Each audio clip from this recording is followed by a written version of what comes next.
Assalamualaikum warahmatullahi wabarakatuh. Saudara-saudaraku, seiman, seagama, sebangsa dan senegara. Ketemu lagi ya dengan saya. Dan biasalah, saya akan selalu membagi-bagikan ilmu karena membagikan ilmu yang benar itu hukumnya wajib. Dan itu pun diperintah oleh Tuhan untuk menyebarkan ilmu yang benar. Dan sekarang saya akan membahas tentang turunnya kitab suci Al-Quran, yaitu kitab suci yang terakhir yang diturunkan oleh Tuhan kepada Nabi Muhammad SAW di Gua Hiro, Mekah, Arab Saudi. Dan saya akan menjelaskannya ya, kenapa Nabi Muhammad berada di Gua Hiro, Mekah, Arab Saudi sampai menerima kitab suci yang bernama Quran. Supaya tidak gagal paham ya, saya akan menjelaskannya.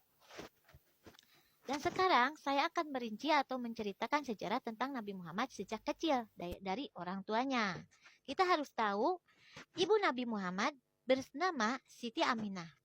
Dan Siti Aminah itu putra dari bangsawan Quraisy.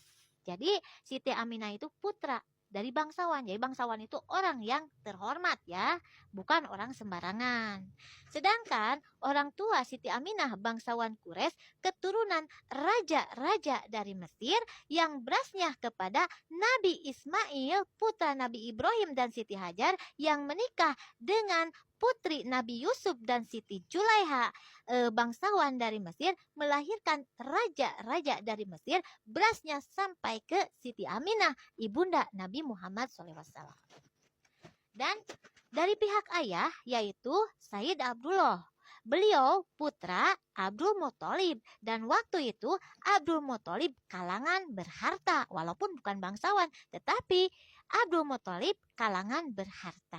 Jadi Nabi Muhammad itu turunan bangsawan dari pihak ibu dan turunan berharta dari pihak ayah. Jadi Nabi Muhammad itu bukan orang sembarangan ya, bukan keturunan sembarangan.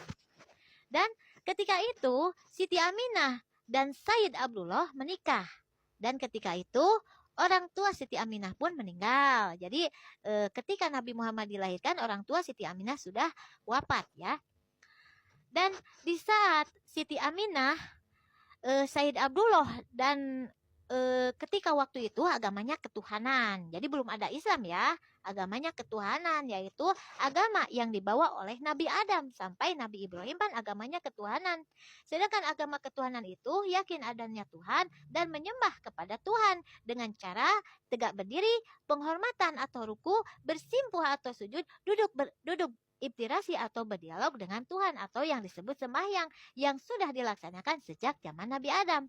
Dan sembahyang waktu itu atau menyembah kepada Tuhan sehari 2 waktu, yaitu ketika matahari terbit dan matahari terbenam. Dan ketika itu agama yang berketuhanan menyembah atau sembahyang selalu di Masjidil Haram, peninggalan Nabi Ibrahim dan Nabi Ismail alaihissalam. Dan di saat itu Siti Aminah dan Sayyid Abdullah menikah, dan di saat Siti Aminah mengandung 3 bulan, Sayyid Abdullah wafat atau meninggal dunia. Jadi Nabi Muhammad sudah ditinggal oleh ayahnya ketika dalam kandungan ibunya 3 bulan. Dan di saat itu, di saat dilahirkan Nabi Muhammad, karena waktu itu kalangan bangsawan tidak menyusui putranya dan selalu diberikan kepada ibu susu atau diburuhkan ya menyusui itu. Dan waktu itu waktu Nabi Muhammad dilahirkan, karena Siti Aminah keturunan bangsawan, akhirnya Nabi Muhammad pun disusui oleh Siti Halimah Sa'diyah, seorang wanita kampung yang sedang mencari pekerjaan ya, dan bekerja di Siti Aminah menyusui Nabi Muhammad SAW, yaitu ibu susu ya Siti Halimah. Di saat usia Nabi Muhammad 6 tahun, Siti Aminah ibunya pun meninggal dunia atau wafat. Dan dirawat Nabi Muhammad oleh kakek dari pihak ayah, yaitu Abdul Muthalib. Sampai usia 8 tahun, Abdul Muthalib pun meninggal dunia. Dan Nabi Muhammad dirawat oleh pamannya, yaitu Abu Thalib. Yang waktu itu Abu Thalib tidak kaya juga tidak miskin ya. Jadi tidak kaya tidak, miskin tidak ya.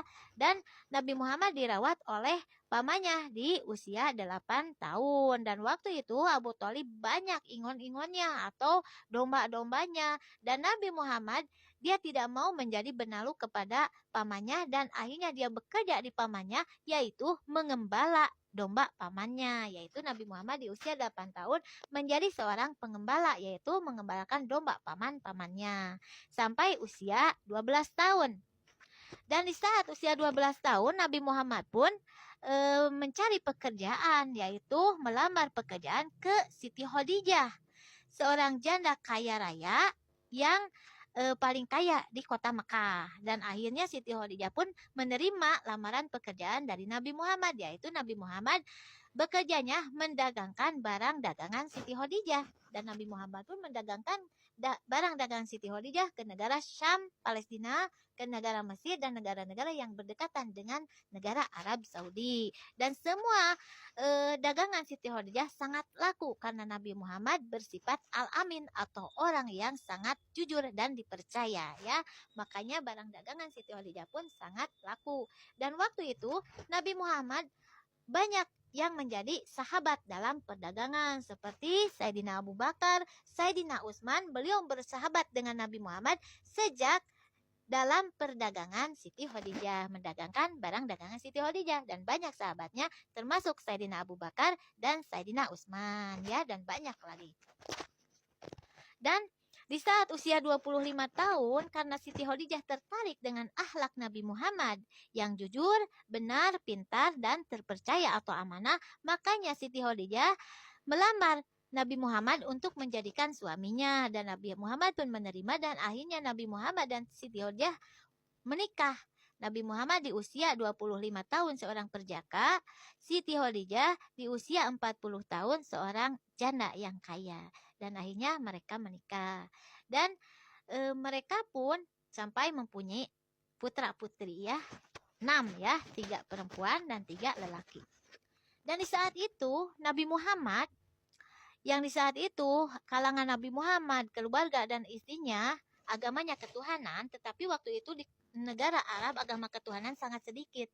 Tetapi banyak yang beragama kaum kafir Quraisy, yaitu yang menyembah patung Lata dan Uja, yaitu berhala-berhala yang mereka buat sendiri, mereka sembah dan disimpan berhala-berhala tersebut di Ka'bah peninggalan Nabi Ibrahim dan Nabi Ismail, yang dibangun oleh Nabi Ibrahim dan Nabi Ismail. Dan berhala-berhala oleh kaum kafir Quraisy disimpan di Ka'bah dan disembah oleh mereka.